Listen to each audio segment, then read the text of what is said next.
আসসালামু আলাইকুম সুপ্রিয় দর্শক বন্ধুরা, আবারও আপনাদের মাঝে একটা চমৎকার ভিডিও নিয়ে চলে আসলাম। দেখুন, আমি একটা গরু বিক্রয় করেছি, কিন্তু গরুটা গাড়িতে তুলে দেওয়ার আগে কিন্তু গাড়িটা ভালো করে ধুলাই করে নিচ্ছি এবং জীবাণুমুক্ত করে নিচ্ছি পটাশের পানি দিয়ে। কেন নিচ্ছি জানেন?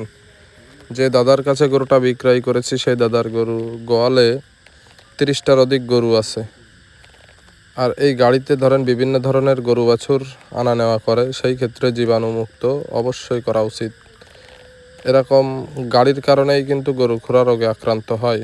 এটা আমাদের সাবধানের সাথে থাকতে হবে এবং নিজেদেরকে খেয়াল করতে হবে।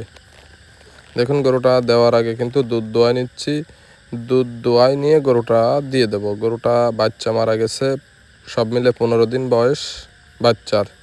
গরুটার কাছে কিন্তু দুধ আছে 18 থেকে 20 লিটার। 18 থেকে 20 লিটার দুধ আছে, 4টে দাঁত। বাচ্চা বাদে গরুটা বিক্রয় করেছি। গরুটা অনেক জাত গরু এবং কত সুন্দর জাত গরু তা বলে বুঝাইতে পারবো না। একদম সীমিত টাকায় যে এত ভালো গরু হবে কে জানতো। তা যাই হোক, আমার কিন্তু কিছু লস গেলেও গরুটা বিক্রয় করে দিতে বাধ্য হয়েছি, যেহেতু বাচ্চা মারা গেছে। গরুটা যাতে জার্সি ফ্রিজিয়ান মিক্সড আছে। উলানের শেডটা দেখেন কত সুন্দর। আমার এখানে এখন 17 কেজি দুধ অবস্থা আমি বিক্রয় করতেছি এবং গরুটার আশা করতেছি 20 লিটার দুধ আসবে।